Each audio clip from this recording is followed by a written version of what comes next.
महेन्द्र लावतीजीको परिचय छोटकरीमा भन्न चाहन्छु। हाल वेस्टर्न मिचिगन युनिभर्सिटी युएसए मा प्राध्यापक हुनुहुन्छ डाक्टर महेन्द्र लावती। उहाँको शिक्षा को सिलसिला भन्नुपर्दा सन् 1990 मा उहाँ नेशनल इन्स्टिट्युट अफ टेक्नोलोजी केरलाबाट उहाँ चाहिँ नि आर्किटेक्ट इन्जिनियरिङमा बिटेक गर्नुभएको हो।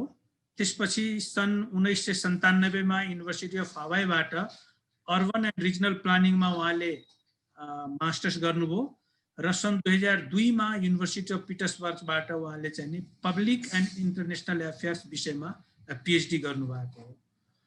उहाँको रुचि चाहिँ नि खास गरी उहाँ international development, democratization, ethnic politics, political exclusion and inclusion, political इन्स्टिट्युसन्सहरुमा खास गरी फेडरलिजम र कन्स्टिट्युसनलिजम यो विषयहरुमा उहाँ लेखपढ गर्दै आउनु भएको छ, पढाउँदै आउनु भएको छ र अनुसन्धानहरु पनि त्यसैमा केन्द्रित गर्नु भएको छ। उहाँ एक्लैले र उहाँका अन्य सहकर्मीहरुसँग मिलेर लगभग 10 वटा चाहिँ नि उहाँको जर्नल लेख, पुस्तकका च्याप्टरहरु र अन्य आलेखहरु प्रकाशित छन्। उहाँ चाहिँ नि उहाँको association Nepal and Himalayan studies association for Nepal and Himalayan स्टडिजमा उहाँ 2 कार्यकाल अध्यक्ष रहनुभयो। त्यस्तै उहाँले एसिया सोसाइटीमा 2 कार्यकाल उहाँले चाहिँ एसोसिएट फेलो रहनुभयो।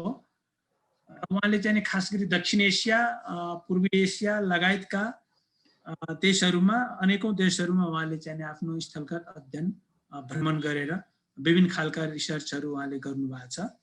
आजको प्रस्तुतिमा डाक्टर लावती आन्दोलनले पहिचान निर्माणमा खेलेको भूमिकाको सेरोफेरोमा उहाँको प्रस्तुति रहनेछ। हामीले शीर्षक दिँदाखेरि पहिचान निर्माण र मधेस आन्दोलन भनेका छौं। उहाँलाई पनि हामीले सुरुमा 25 मिनेटको समय छुट्याएका छौं र त्यसपछि उहाँसँग हामी जिज्ञासाहरू राख्न सक्छौं। डाक्टर लावतीलाई म स्वागत गर्न चाहन्छु। डाक्टर लावती। धन्यवाद, धेरै धेरै धन्यवाद तुलाजी, नेपाल मधेस फाउन्डेसन र मार्टिन चौतारीलाई पनि धेरै धेरै धन्यवाद।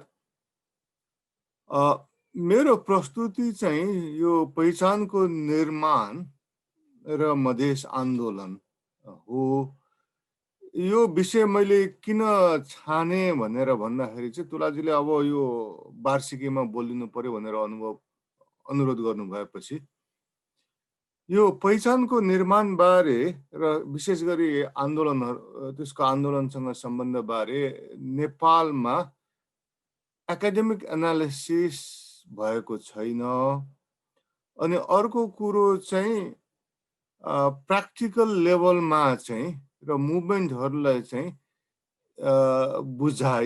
बुझ्न र मुभमेन्टहरुलाई सफल पार्नको लागि चाहिँ मैले चाहिँ यसले सम्भावना धेरै देखेको हुनाले चाहिँ मलाई चर्चा गरौँ जस्तो लागेको हो।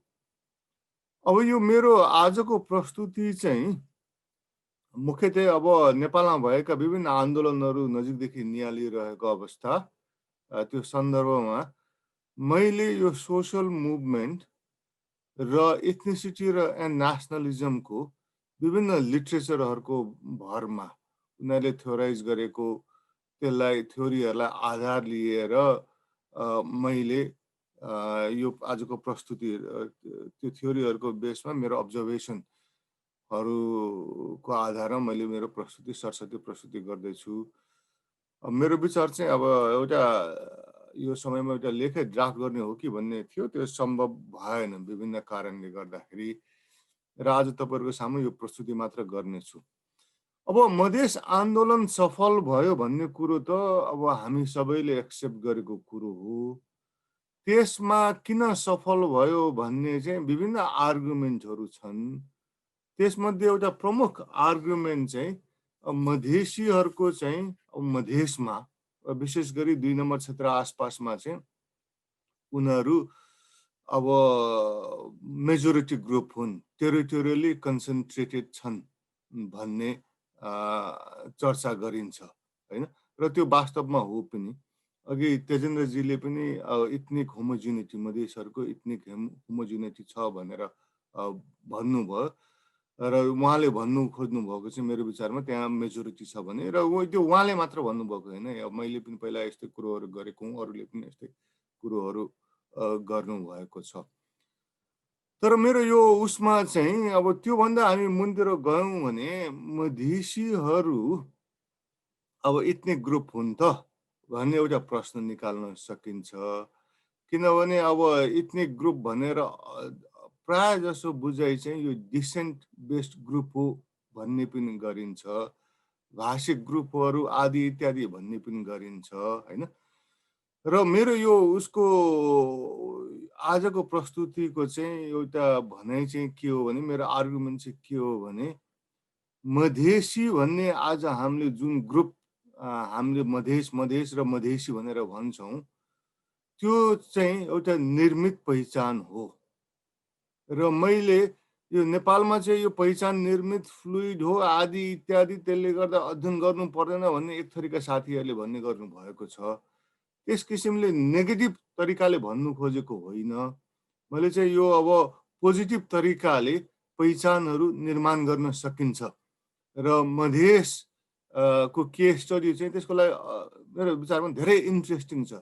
किनभने पहिचान निर्माण हुन्छ भन्ने चाहिँ अब इथनिसिटी नेसनलिजमको लिट्रेचरमा अब एक्टिभिस्टले डिसेन्ट बेस्ड पहिचान हो भनेर सम्झिन्छन्, मिथमा आधारित हो भनेर सम्झिन्छन्।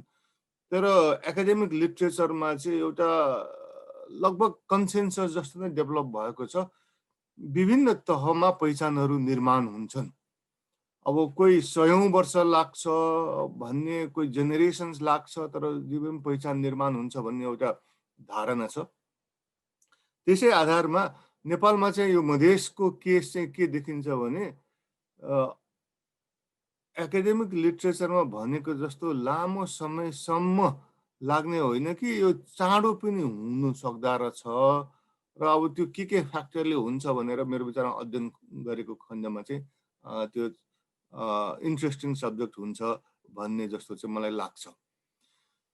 अब यो मधेसी पहिचान निर्माण भयो भनेर हेर्नको लागि हामीले धेरै टाढा जानु पर्दैन होइन। त्यो इस्टाब्लिस गर्नको लागि हामीले खुला हृदयले चाहिँ नेपाल र इन्डियालाई कम्पेयर गऱ्यौँ भने, नेपाल र इन्डियाको दक्षिणको बोर्डर हामीले हेऱ्यौँ भने दक्षिणमा पनि अब त्यहाँ एक किसिमका मानिसहरू हुनुहुन्छ, त्यो बोर्डरको नर्थमा पनि अब नेपालको मधेस, नेपालको तराईमा पनि लगभग उस्तै किसिमको मान्छेहरू धेरै हुनुहुन्छ, जस्तो झा, यादव, ठाकुर, अब त्यहाँ विभिन्न शाह, विभिन्न अब दलित समुदायका सदस्यहरू, चमारहरू आदि इत्यादिहरू होइन, जो हामी नेपालमा पाउँछौँ हामी भारतमा पनि पाउँछौँ होइन।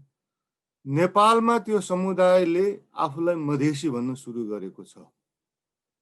भारतमा त्यही यादव, झा, ठाकुर, अब शाह, अन्य विभिन्न मधेसका विभिन्न अब 50औं कास्ट र सब कास्टहरू छ।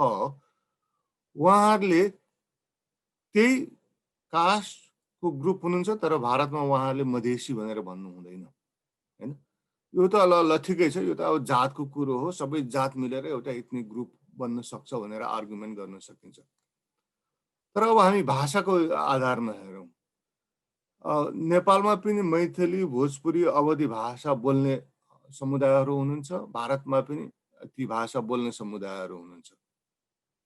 अब कतिपय अब इथनिक लिट्रेचर, अब इथनिक र नेसनलिजमको लिट्रेचरले चाहिँ अब भाषाको ठुलो महत्त्वको कुरा गर्छ आइडेन्टिटी फर्मेसनमा होइन। तर अब त्यसलाई पनि आधार मान्ने हो भने अब नेपालमा चाहिँ त्यो मैथिली बोल्ने, अवधी बोल्ने र भोजपुरी बोल्नेले पनि आफूलाई मधेसी पनि भन्छ, तर इन्डियामा उसले मधेसी भन्दैन, त्यो विभिन्न भाषिक समुदायहरूले। अनि अर्को पछि हामी धर्मकै कुरो ल्याउँ। अब इन्डिया र नेपालमा त्यो तराईको त्यो मधेसको सिमानाको उत्तर दक्षिण दुवैतिर हामी हिन्दूहरू पनि पाउँछौँ, मुस्लिमहरू पनि पाउँछौँ, र to a certain extent animist ग्रुपहरू भनौँ न पनि पाउँछौँ। त्यही समुदाय, त्यही धार्मिक समुदायहरूले नेपालमा मधेसी भनेर सगर्व भन्नुहुन्छ, तर इन्डियामा भनिँदैन। भनेपछि त यहाँ के देखिन्छ भने प्रष्ट रूपले नेपालमा मधेसी भनेको पहिचान निर्माण भएको छ, इन्डियामा मधेसी भन्ने पहिचान निर्माण भएन। अब डिसेन्ट बेस्डलाई आधार मान्ने हो भने त अब केही हदसम्म र एकदम इथनिसिटीलाई मान्ने हो भने त केही हदसम्म इन्डियामा पनि त्यही इथनिक ग्रुपहरू हुनुहुन्छ हैन। अब यादव, झा, ठाकुर, शाह आदि इत्यादि। तर त्यही इथनिक वा सब कास्ट ग्रुपले इन्डियामा नभन्ने तर नेपालमा भन्ने भनेपछि चाहिँ मेरो विचारमा यो इस्टाब्लिस गर्न धेरै गाह्रो छैन। नेपालमा चाहिँ पहिचान निर्माण भएको हो भन्ने कुरो चाहिँ, मधेसी पहिचान निर्माण भएको हो भन्ने। अब यो मधेसी पहिचान भने कस्तो कस्तो पहिचान हो भनेर भन्दाखेरि चाहिँ अब मेरो अब यो कुरोले आधार मान्ने हो भने चाहिँ यसलाई अब एथनिक क्याटेगोरी चाहिँ होइन, तर यो नेसन हो। मधेसी नेसन भन्ने चाहिँ राष्ट्र निर्माण भएको छ। किनभने अरू अब राष्ट्र इथनिसिटी र नेसनमा अब धेरै सिमिल्यारिटीहरू छन्। मिथ एउटै हुन्छ, मिथ पर्सेप्सन, हिस्ट्रीको मिथहरूको पर्सेप्सन आदि इत्यादिहरू मिथहरू धेरै सिमिल्यारिटी छ। तर त्यो दुईटामा एउटा बुझ्नको लागि फरक के हुनसक्छ भने चाहिँ अब टु अ सर्टेन एक्सटेन्ट दुईटाको तुलनात्मक रूपले हेर्दाखेरि चाहिँ इथनिसिटी अदर डिफाइन्ड, नेसनहुड चाहिँ सेल्फ डिफाइन्ड पोलिटिकल कम्युनिटी भनेर जुन चाहिँ नेसन राष्ट्रलाई डिफाइन गरिन्छ सेल्फ डिफाइन्ड पोलिटिकल कम्युनिटी भनेर, मधेसीहरू चाहिँ त्यो चाहिँ नेपालमा भयो। किन राष्ट्र जहाँ पनि निर्माण हो, नेपाली तथाकथित नेपाली राष्ट्र पनि निर्मित हो, अरू जुनसुकै राष्ट्रहरू पनि अब इथनिसिटी र राष्ट्रियताको त हामीले हेर्ने हो भने यी सबै निर्मित हुन्। त्यसले गर्दा मधेसी राष्ट्र निर्माण हुनुमा त्यो कुनै अनौठो नमाने हुन्छ। नेपालमा चाहिँ त्यसलाई आफ्नो राष्ट्रियता चाहिँ शासकहरूले आफ्नो राष्ट्रियता चाहिँ त्यो एकदम परापूर्वदेखि आएको भन्ने, अरूको राष्ट्रियता चाहिँ एकदम हिजो मात्र निर्माण भएको त्यसले गर्दाखेरि त्यसको अध्ययन गर्नु पर्दैन, फ्लुइड छ भनेर भन्ने त्यो आफ्नो ठाउँमा छ। जुन चाहिँ राज्यले आफ्नो राज्यको के अरे स्रोत साधनहरूलाई प्रयोग गरेर उसले नेगेटिभली पोर्ट्रे गर्ने छ, त्यो आफ्नो ठाउँमा छ, त्यसको पनि एनालिसिस गर्नुपर्छ। तर मैले भन्नु खोजेको चाहिँ के हो भने जसरी तथाकथित नेपाली भनौँ तथाकथित नभनिकन नेपाली राष्ट्रियता पनि निर्मित हो, त्यसरी नै मधेसी राष्ट्र पनि निर्मित हो चाहिँ भनेर हामीले इस्टाब्लिस मधेसी राष्ट्रियताको दाँजो गरेर सजिलोसँग बुझ्न सकिन्छ।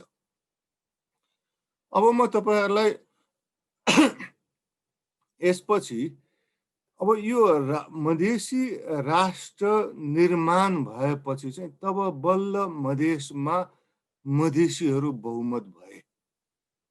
यदि मधेसीहरू अब विभिन्न जातको आधारमा, विभिन्न धर्मको आधारमा, जस्तो इन्डियामा त डिभाइडेड छ नि, इन्डियाको पोलिटिक्स भनेको OBC versus forward caste versus Dalit, Yadav मुस्लिमको ग्रुप भर्सेस अन्य ग्रुपहरू आदि इत्यादि त्यहाँ डिभाइडेड छ नि हैन। वा अब इभन अब मैथिली मुभमेन्ट, भोजपुरी मुभमेन्ट आदि इत्यादिहरू इन्डियामा देखिन्छ नि, सेपरेट मुभमेन्टहरू। नेपालमा त्यस्तै भइदिएको भए चाहिँ हामीले त मधेसमा वा तराईमा चाहिँ मधेसीहरूको बहुमत त पाउँदैनथ्यौँ, एउटा समुदायको बहुमत त पाउँदैनथ्यौँ। त्यसले गर्दाखेरि मेरो आर्गुमेन्ट चाहिँ नेपालको तराईमा वा नेपालको मधेसमा चाहिँ मधेसी आइडेन्टिटी निर्माण गरेर त्यहाँ बहुमत निर्माण गरियो र त्यो बहुमत निर्माण भएपछि तब बल्ल त्यो कम्युनिटीले आफ्नो आन्दोलन सफल गर्न सक्यो। किनभने अघि यहाँ आन्दोलनको बारे धेरै कुरो आइसक्यो, म त्यसलाई विस्तृत रूपले जान्न। अब मधेस आन्दोलन नउठेको भए पहिलो कुरो संघीयता नेपालमा नआउन सक्थ्यो। किनभने पहिलो यो नयाँ संविधानले 2007 को इनिसियल ड्राफ्टले त फेडरलिजम भन्ने शब्द प्रयोग गरेको थिएन। पहिलो मधेस आन्दोलनले त्यसलाई बाध्य लिनु बनायो र दोस्रो कुरो चाहिँ मधेसको शक्तिले फेडरलिजमलाई डिफेन्ड गर्यो भन्न सकिन्छ। किनभने पहिलो संविधान सभाको समयमा वा त्यो माओसँगको पिस सेटलमेन्ट पछिको सन्दर्भमा जुन तरल सिचुएसन थियो नेपालमा ट्रान्जिसन प्रोसेसमा, त्यतिखेर विभिन्न आदिवासी जनजातिको अब लिम्बुवानदेखि लिएर तामाङ सालिङदेखि लिएर राईहरूको आदि इत्यादिहरूले अब आन्दोलन गरेर उनीहरूले राज्यलाई सहमतिमा ल्याएर अन्तरिम संविधानमा संशोधन गरेर यो विभिन्न पहिचान सहितको संघीयता दिइन्छ भनेर लेखाउन सकेका थिए। तर जब राज्यले पछि बुझ्यो उनीहरूलाई दबाउन सकिन्छ वा उनीहरूको त्यो मागहरू पुरा नदिँदा पनि चल्छ भनेपछि नयाँ संविधान निर्माण हुँदा उनीहरूले दिएन त्यो सबै कुरो। के अरे सहमतिमा राज्य पक्षबाट सहमति गरेर सही गरेर संविधान के अरे इन्टरिम कन्स्टिट्युसनमा राखेको सम्झौतालाई पनि उनीहरूले लागू गरेनन्। तर मधेसको त कम्तीमा त्यो 2 नम्बरमा सबै कुरो छैन, मधेसीहरूले सबै कुरो पाइसक्नु भएको छैन, तर कम्तीमा राज्यले 2 नम्बर चाहिँ बनाउनु बाध्य भयो। किन त राज्यलाई के थाहा छ भने राज्यको बुझाइमा के पर्यो भने हामीले त्यति पनि दिएनौँ, नाम मात्रको संघीयता पनि 2 नम्बर पनि दिएनौँ भने भोलि त्यहाँ त आन्दोलन झन् चर्किन्छ, मधेसवादी दलहरूले झन् सपोर्ट पाउँछन्, आन्दोलन चर्किन्छ भनेर त्यसको डिफेन्ड पनि यदि मधेसी शक्ति बहुमतको शक्ति त्यहाँ नभइदिएको भए मेरो विचारमा राज्यले त्यो संघीयतालाई पनि खाइदिन सक्थ्यो होला। त्यो पछिल्लो 2015 तिरको जुन नेपाली राज्य र दलहरू थियो खाइदिन सक्थ्यो होला। त्यसले गर्दाखेरि यो काउन्टर फ्याक्चुअल मेथोडोलोजीबाट आर्गुमेन्ट गर्दाखेरि आदिवासी र मधेसीहरूले को दुईटाको बारे कम्पेयर गर्दाखेरि आदिवासीहरूको दिन्छु भनेको सहमति गरेको नदिने, मधेसीहरूलाई चाहिँ लगभग केही मात्रामा पनि दिनु बाध्य भएको राज्यको जुन छ, त्यसले गर्दाखेरि चाहिँ के देखिन्छ भने चाहिँ मेरो विचारमा संघीयता इस्टाब्लिस गर्नु मात्र पनि होइन, अहिले जे जस्तो संघीयता आएको छ त्यसको डिफेन्ड गर्न वा त्यसलाई इम्प्लिमेन्ट गराउनमा पनि मधेसीहरूको चाहिँ ठुलो भूमिका देखिन्छ र त्यो चाहिँ कसरी भयो सम्भव हो भन्दा मधेसीहरूले बहुमत राष्ट्र निर्माण गरे र त्यो निर्माण गएपछि हामीले दोस्रो संविधान सभाको अन्त्यमा संविधान निर्माणको प्रक्रियामा जसरी राज्यले सबै हतियार प्रयोग गरेर राज्यको फोर्स प्रयोग गर्ने, तथाकथित मूलधारको मिडियाले मधेसी आन्दोलनलाई बदनाम गराउने, तथाकथित प्रोग्रेसिभ सिभिल सोसाइटीले पनि बदनाम गराउने हुँदै पनि दबाउनु नसकेको अवस्था हो। त्यसले गर्दा त्यसको ठुलो रोल छ यो प्र्याक्टिकल कन्सिक्वेन्सेस, सोसल मुभमेन्ट सफल हुन र उसले प्राप्त गरेको मुभमेन्टको अधिकारलाई रक्षा गर्न। अरू विभिन्न फ्याक्टर पनि होलान्, तर यो फ्याक्टर पनि इम्पोर्टेन्ट छ भन्ने कुरो चाहिँ म तपाईँहरूको सामु राख्न चाहन्छु। अब म तपाईँहरूलाई यसपछि चाहिँ अब यसले मधेस आन्दोलनको मधेसको केसले के हामीलाई इन्ट्रेस्टिङ कुरोहरू गर्छ भनेर भन्दाखेरि चाहिँ अब एकाडेमिक एनालिसिसको आधारमा मैले अघि पनि यसो चस्सै हिन्ट चाहिँ गरेँ। यसले चाहिँ के मेरो विचारमा मैले सरस्वती अन्य अब लिटरेचरहरू हेर्दाखेरि चाहिँ प्राय जसो यो आइडेन्टिटी कन्स्ट्रक्सन हुन्छ तर लामो समय लाग्छ भन्ने चाहिँ एउटा बुझाइ छ लिटरेचरमा, इथनिसिटी र नेसनलिजमको लिटरेचरमा।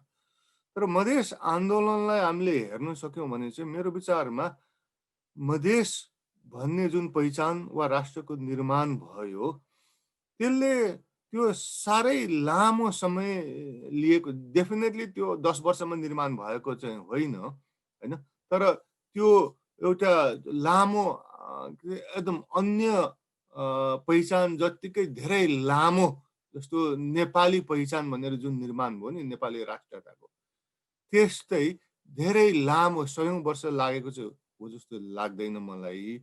यसमा थप अध्ययन गर्नु जरुरी छ र त्यति लामो नलागेको हुनाले यसले चाहिँ के अध्ययन गर्छ, कस्तो सर्कमस्टान्सेसमा, कस्तो अवस्थामा चाहिँ यो पहिचानहरू चाँडो निर्माण हुन्छ भनेर चाहिँ मेरो विचारमा बुझ्नको लागि चाहिँ सहयोग चाहिँ गर्छ होला यो थप स्टडी भएको खण्डमा। अब 2007 साल 8 सालतिर गठन भएको पार्टी चाहिँ अब मधेसमा गठन भएको पार्टीको नाम नेपाल तराई कङ्ग्रेस थियो होइन। त्यतिखेर अब मधेस भन्ने शब्द पनि आएको थियो होला, तर उक्त त्यो त्यहाँको जनतालाई समावेश गर्छु, मोबिलाइज गर्छु, सङ्गठन गर्छु भन्ने पार्टी र जुन पार्टीले त्यो समयमा 2% भन्दा बढी धेरै मत पाएको थियो, त्यो पार्टीले पनि अब मधेस भन्ने शब्द प्रयोग नगरेको, खालि नेपाल तराई कङ्ग्रेस भन्ने शब्द प्रयोग गरेको हुनाले त्यो मधेस भन्ने शब्द त्यति व्यापक सुरु भएको थियो कि थिएन मलाई अहिले थाहा छैन, त्यो रिसर्च गर्नुपर्छ। तर सुरु भए पनि त्यो व्यापकता लिन नसकेको चाहिँ मेरोमा इन्डिकेट गर्छ कि होइन, यो हेर्न सकिन्छ भन्ने चाहिँ त्यसले गर्दा कम्तीमा त्यो अलिक छोटो समयकै अब 40 वर्ष 30-40 वर्ष कति लाग्यो होला, तर अलिक रिलेटिभली पहिचान निर्माणको सन्दर्भमा चाहिँ त्यो छोटो समयमा निर्माण भएको हो कि र त्यो के कारणले छोटो समयमा निर्माण भयो भन्ने चाहिँ अध्ययन चाहिँ गर्न सकिन्छ। अब प्र्याक्टिकली यसको चाहिँ अब अर्को ऊ चाहिँ के हो भने यसको अब लेसन चाहिँ यो मधेसको केस स्टडीबाट हामीले के लिन सकिन्छ भने हामीले पहिचान निर्माण गर्न सकिन्छ भने त सायद परह्याप्स आदिवासी जनजातिले, दलितहरूले र अन्य मार्जिनलाइज कम्युनिटीले पनि उनीहरूले एउटा सशक्त पहिचान चाहिँ आफू कुनै क्षेत्रमा बहुमत हुने पहिचान निर्माण गर्न सकेको खण्डमा त उनीहरू आफ्नो मागहरू स्थापित गर्न बढी सक्षम हुन्छन् कि भन्ने प्रश्नहरू चाहिँ आउन सक्छ। तर यसमा हामी चाहिँ चनाखो चाहिँ के हुनु पर्छ भने चाहिँ मेरो विचारमा चाहिँ अब आदिवासी जनजातिको र विशेष गरी आदिवासी र इभन जनजातिको पहिचान चाहिँ नेपाल आदिवासी जनजाति महासङ्घको निर्माण भएपछि त्यो पहिचान निर्माण गर्ने क्रम जारी छ। पहिलाको दाँजोमा अझ धेरै यी समुदायका मान्छेहरूले आफूलाई आदिवासी जनजाति हुँ भनेर भन्नुहुन्छ र त्यो एउटा ब्रडर पहिचान निर्माण गर्ने ऊ चाहिँ प्रयास चाहिँ जरुरत छ। तर अब यसमा चाहिँ अझै पनि आदिवासी जनजातिको उसमा चाहिँ के छ भने मेरो घडीमा चाहिँ 20 मिनट भयो होइन, 5 मिनट बाँकी जस्तो लाग्छ। आदिवासीहरूको उसमा चाहिँ के देखिन्छ भने चाहिँ अब जुन किसिमको मधेसमा भोजपुरी, अवधी आदि इत्यादिहरू बिचमा सहकार्य भएर मधेसी पहिचान एउटा माथिल्लो मधेसी पहिचान निर्माण भएर सशक्त आन्दोलनमा उत्रे, त्यो आदिवासी जनजातिहरूको सवालमा भइसकेको अवस्था छैन। र यहाँ चाहिँ अर्को एउटा थ्योरिटिकल कुरोले केले चाहिँ हेल्प गर्न सक्छ भने मधेसी पहिचान निर्माण भयो भन्दैमा भोजपुरी, मैथिली, अवधी पहिचान र भाषाहरू त हराएका छैनन्। मधेसी पहिचान चाहिँ ती पहिचानहरूको हिन्दू, मुस्लिम आदि वा विभिन्न जातहरूको पहिचानभन्दा माथि सुप्रा भनौँ न, सुप्रा लेभलमा माथिल्लो तहमा निर्माण भएको छ र त्यो पहिचानको सवालमा त्यो सम्भव छ भन्ने लिटरेचरले भन्छ। किन त मान्छेहरूको त मल्टिपल आइडेन्टिटी हुन्छ। एउटा मान्छे मधेसमा अब यादव हुन सक्ला, त्यसपछि ऊ मैथिली बन्न सक्ला, त्यसपछि ऊ मधेसी बन्न सक्ला, त्यसपछि ऊ नेपाली बन्न सक्ला र विभिन्न कन्टेक्स्टमा उसको त विभिन्न पहिचानहरू हुनसक्छ। त्यसरी नै मेरो विचारमा आदिवासीहरूले पनि आफ्नो जाति, भाषा, समुदायको रक्षामा जुन चाहना छ त्यो आफ्नो ठाउँमा हुनसक्छ। तर अटोनोमीको सवालमा चाहिँ विभिन्न एकले अर्कालाई सपोर्ट गर्ने खालको चाहिँ निर्माण गर्ने च्यालेन्ज चाहिँ चाहिँ जरुरी छ। अब यसमा मलाई तुलाजीले वार्निङ गर्नुभयो समयको बारे। म खालि दुईटा कुरो म भनेर चाहिँ म चाहिँ अब तपाईँहरूसम्म सिद्धाइदिन्छु। एउटा कुरो चाहिँ अब पहिचानको निर्माण बारे आफैमा स्टडी नभएको चाहिँ होइन है नेपालमा। खालि त्यसलाई आदिवासी के अरे आन्दोलनसँग दाँजेर चाहिँ हेरिएको थिएन। जस्तो अब आइडेन्टिटी निर्माणको बारे डोरबासु बिष्टले लेख्नुभएको छ थकालीहरूको बारे। थारू आइडेन्टिटी निर्माणको र थारूको सवालमा चाहिँ एक किसिमले राज्यसँग लड्नुपर्छ भन्ने हिसाबले मौसदको साथ थारू आइडेन्टिटी निर्माण भएको हो भन्ने चाहिँ गुणरत्नेहरूको जो चर्चा भएको छ, उहाँहरूले चर्चा गरेका छन् है। जस्तो गुणरत्नेको पनि इन्डियामा जो नेपालमा थारू भनेर चिनिएका छन्, उनीहरूले इन्डियामा आफूलाई थारू भनेर भन्दैनन्, नेपालमा मात्र भन्छन्। त्यो किन चाहिँ भने थारू नेपालका थारू भन्ने समुदायले राज्यसँग लड्नुपर्ने उसले महसुस गरेको छ। त्यसले गर्दाखेरि चाहिँ उनीहरूले त्यो निर्माण गरे भन्ने उनको आर्गुमेन्ट छ र अन्य विभिन्न पनि छ। तर स्पेसिफिकली आन्दोलनको सफलतासँग चाहिँ यो गाँसी एनालिसिस भएको छैन। र यसमा मैले अघि पनि हिन्ट गरेँ, अब नेपालमा अब अहिले नयाँ संविधानले खस आर्य भन्ने पहिचान एटलिस्ट नाममा भए पनि निर्माण गर्नु प्रयास गरिरहेको छ। त्यसबाहेक मैले अघि पनि भने नेपाली भन्ने जुन पहिचान हो त्यो पनि निर्मित पहिचान हो। र यसमा चाहिँ म के अब अन्तिममा एउटा कुरा भनेर म अन्त्य गर्छु भने नेपालमा चाहिँ अहिले यो अब मधेसीहरूको पहिचान एवं आदिवासीहरूको पहिचानहरूलाई चाहिँ एक थरीका हाम्रो मार्क्सवादी चिन्तकहरूले चाहिँ यसलाई यो फजुलको कुरो, यो निर्मित कुरो हो, आज निर्माण भयो भोलि हराउँछ, त्यसले गर्दाखेरि यो स्टडी गर्नुपर्ने जरुरत छैन, यसलाई एनालाइसिस टाउको दुखाउनु जरुरत छैन भन्ने कुरो चाहिँ उहाँहरूबाट आउन सक्छ। अब यसको प्रोमिनेन्ट अब चैतन्य मिश्र सरले यो कुरोहरू गर्नुहुन्छ। र यो चाहिँ खालि नेपालमा चाहिँ अब आदिवासी जनजाति मधेसी दलितहरूले जे कुरो अधिकार उठाए कि उनीहरूको आन्दोलनलाई अन्डरमाइन गर्ने हिसाबले चाहिँ नेपालमा प्रयोग भइरहेको छ। किनभने यदि फ्लुइडिटीकै आधारमा यिनीहरू निर्मित हुन्, यिनीहरू के हदसम्म फ्लुइड हुन्छन् भनेर चाहिँ नेपालमा त झन् वर्ग क्लास एनालिसिस त गर्नै पर्दैन भनेर आर्गुमेन्ट गर्न सकिन्छ। किनभने एउटा मान्छेको जीवनमा ऊ विद्यार्थी हुँदा ऊ गरिब हुन्छ, त्यसपछि उसले एसएलसी पास गरेर मुखियाको जागिर खाला, उसको आर्थिक स्थिति अलिकति बदलिन्छ। त्यसपछि बिए पास गरेर शाखा अधिकृतको जागिर खाला, ऊ अलिकति आर्थिक स्थिति बढ्ला। पछि उपसचिव बन्ला, सहसचिव बन्ला, उसको आर्थिक स्थिति झन् राम्रो हुन्छ। सचिव बन्न रिटायर गर्ला, ऊ गतिलो हुन्छ। अनि पछि फेरि के अरे यो के अरे अख्तियारमा पुगेर आयुक्त होला, झन् टन्न पैसा कमाउला, अन्त झन् ऊ त धनाढ्य बन्छ। भनेपछि एउटै मान्छेको जीवनमा वर्गको आधारमा एनालिसिस गरौँ त वर्ग त असाध्य फ्लुइड हुनसक्छ। अनि कोही सधैँ गरिब होलान्, तर उहाँहरूको तर्कलाई लिने हो भने त वर्ग त धेरै फ्लुइड हुनसक्छ। त्यसले गर्दा खालि अब त्यो निर्माण भयो, केही फ्लुइडिटीहरू हुन्छ भनेर अध्ययन अब मधेसी राष्ट्रको अध्ययन नगर्ने, अन्य आदिवासी जनजातिहरूलाई अध्ययन नगर्ने, दलितहरूको अध्ययन नगर्ने भने त उहाँहरूले त्यस्ता मार्क्सिस्ट साथीहरूले वर्गलाई तिलाञ्जली दिए हुन्छ। किन मान्छेको एउटै मान्छेको लाइफमा 5-6 पल्ट उसको वर्ग चेन्ज हुन्छ, जबकि यस्तो म मधेसी हुँ भन्ने सवाल, म तमु हुँ भन्ने सवाल चाहिँ एउटा मान्छे जन्मेदेखि मृत्यु पर्यन्त पनि उसले त्यही कुरो गर्छ। यति भन्दै म आफ्नो कुरोहरू यहीँ राखेँ। भरे प्रश्नहरू केही भए चाहिँ म तपाईँहरूको जवाब दिने प्रयास गर्नेछु। धन्यवाद।